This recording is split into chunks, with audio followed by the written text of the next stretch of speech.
Akasbani Imphal Nayani Devi na pau pajari ahan bada maru oiba pau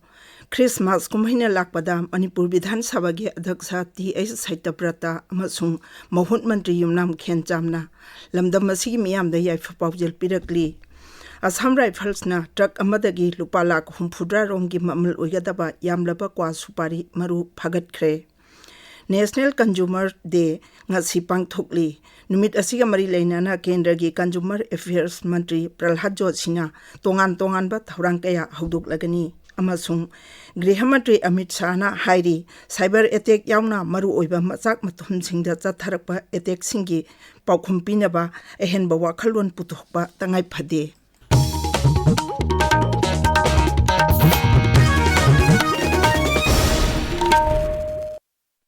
Christmas kumahina lakpada Manipur Vidhan Sabha gi Adhaksha T.S. Saitaprata amasung Mahut Mantri Yumnam Khenchamna lamdam asigi miyamda yaifa paujel pirakli T.S. Saitaprata na hai Christmas kumahi asina lakpada lamdam asida chawhonga hongba amadi santi purakpa oirasanu numit asina lakpada aikhoi khudingmanga haukhiba tahudok kayabu ngang aduna aikhoi maselgi marakta nungsi janaba puruktuna saukhat maikaida changsilasi Mahut Mantri Wai Khemchan su Christian Lining Chatliba lamdam asigi ichil inaw singi maphamda Christmas ki yai paujel pirakli loinana numit asina lakpada Lord Jesus Christ ki pautak induna khunda minarakliba phurup singi marakta machin mokpa oibagi mari adu chechin hanba oirasanu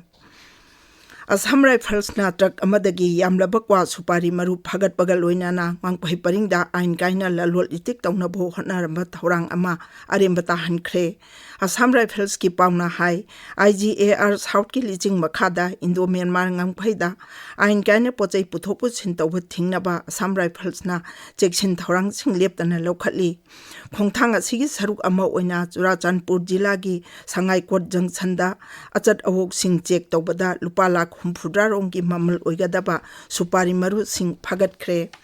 Assam Rifles ki pau asina makhata na hai haukiba December 18 da Myanmar romdagi truck amada yamlaba kwa supari puthokre haiba pau ama phangki pau adu hek phangbada Sangai Kota leba Assam Rifles ki kangbuna khudakta thiba humbagi thabak jatabada lambida lakpa gari sing check tawbagi thabak jatakhi maduda truck ama khamduna check tawbada tongan ba borad marifuni thoida haplaga puramba thengnabadagi phakibani phagalaba polam sing adu kaithelda chawrakna lupa lak humphudra rongi mamal oigani hairi loinana phagalaba polam sing adu makhataba aingi thabak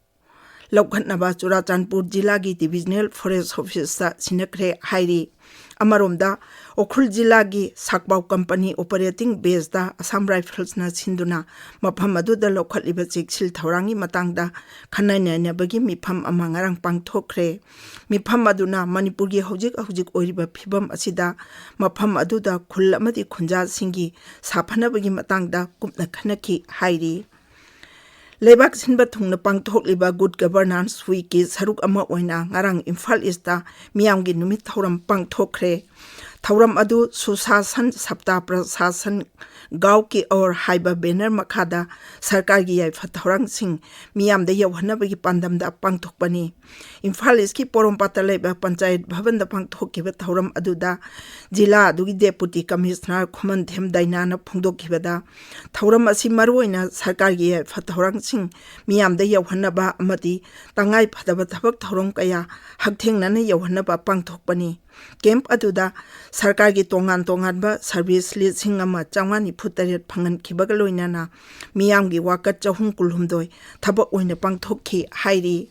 amaromda District Administration Tamenglong na sinduna ngarang Tamenglong Higher Secondary School da Good Governance Day gi thauram pangthokre haukibai English hingani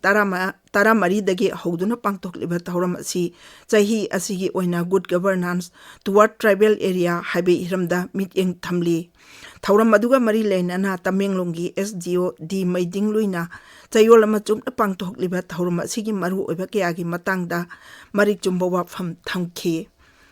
National Consumer Day ngasi pangthokli numit asiga mari leinana kendra ki Consumer Affairs Food and Public Distribution Mantri Pralhad Joshina jago grahak jago application amadi jagriti application yauna tongan tonganba thaurang kaya hogdoklagani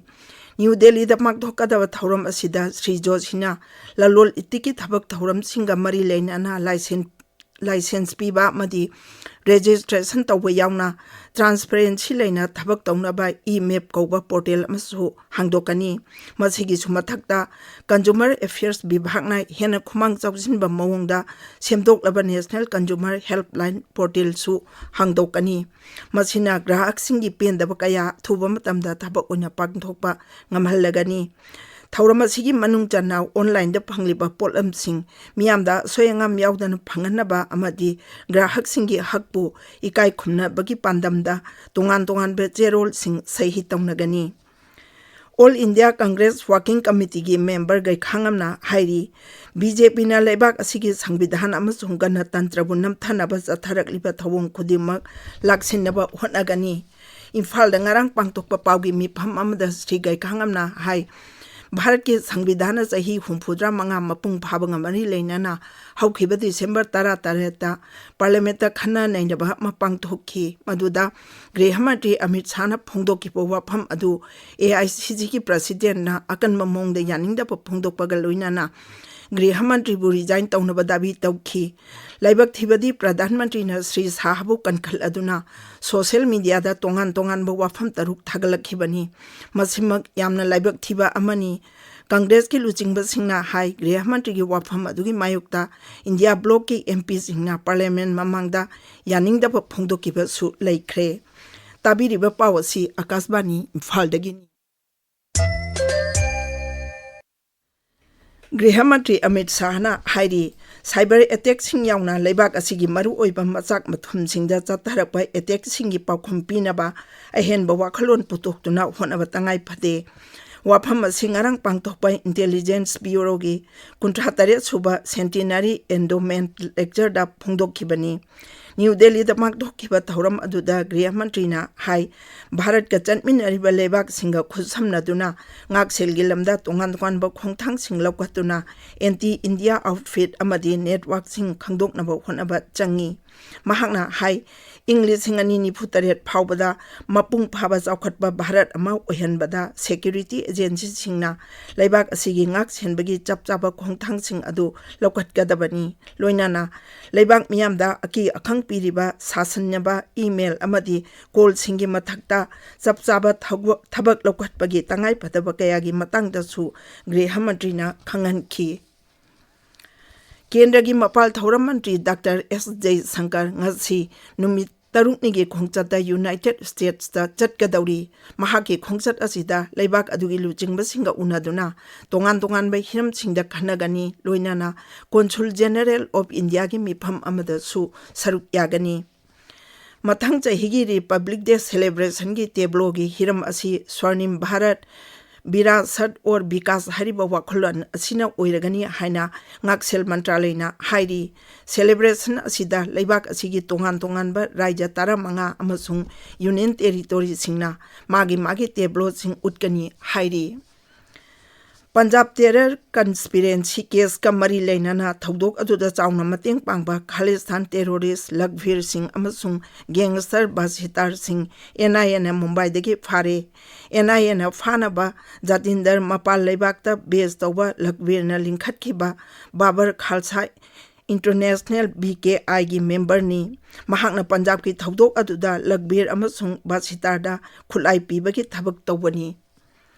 Bangladesh के high commissioner लेबाक असिगे हानगी प्रधानमंत्री शेख हसीना बु मरमदमदा हलन बिरकनबा भारत के मपाल थौरम मंत्रालयदा हाइजरक्रे हाइरी अदुबु Hiram असिगे मतंगदा भारतना करी थौरांग पाइखतकदगे आइबदु हौजुक फावगी ओने वापम अमता थमखिरोय हाइना मपाल थौरम मंत्रालयगी मचिन चटपा मिसक रणधीर जयसवालना हाइरी